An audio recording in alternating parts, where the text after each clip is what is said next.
Have you ever imagined an animal that looked like a tiger, barked like a dog, and carried its young in a pouch like a kangaroo? It sounds like a creature from a fantasy story, but it was real. Meet the thylacine, better known as the Tasmanian tiger. Once roaming freely across Australia and Tasmania, it vanished almost a century ago. Yet, even today, strange sightings and mysterious footage make people wonder. Could it still be alive somewhere out there? This isn't just a story about an extinct animal. It's a story about us, about how fear and ignorance can destroy what we don't understand. The thylacine wasn't a monster. It was a quiet, elusive predator, perfectly adapted to its home. But when humans arrived, myths turned into panic, and panic turned into a hunt.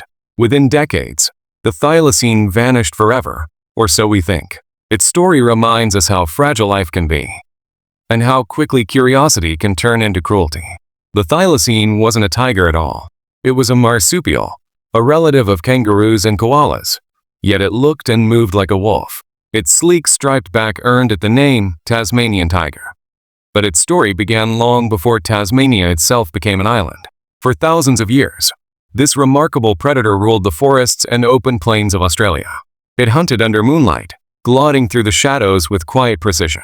Its jaws could open astonishingly wide, able to crush prey larger than itself. Perfectly adapted and fiercely beautiful, the thylacine was a masterpiece of evolution, a creature shaped by time, wilderness, and mystery. But then came humans. When European settlers reached Tasmania in the 1800s, they brought change and fear. Sheep farming spread across the land, and the thylacine, misunderstood and blamed, became the perfect scapegoat.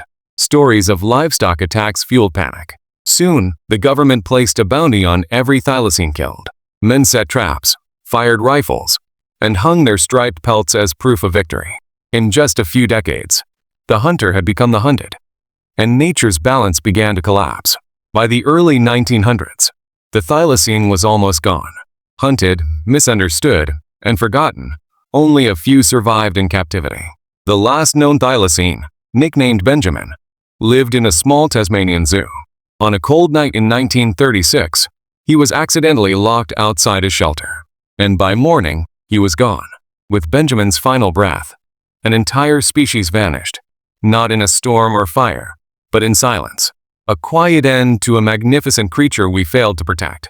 Imagine that, the last of your kind, dying alone, behind cold metal bars. No others left to hear your call.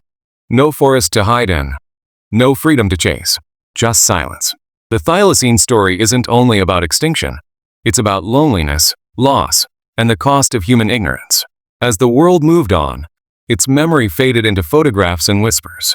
But in that silence lies a question. What other voices will we allow to vanish before we finally learn to listen?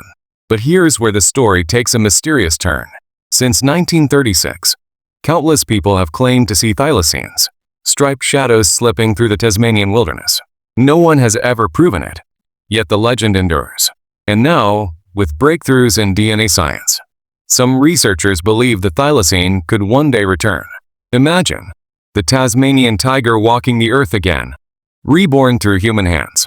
But should we bring it back, or learn from the silence it left behind? The thylacine story isn't just about extinction, it's about us. It's a reminder of what happens when curiosity turns into carelessness, and how regret can become a lesson for the future. Maybe one day, we'll finally learn to protect before it's too late.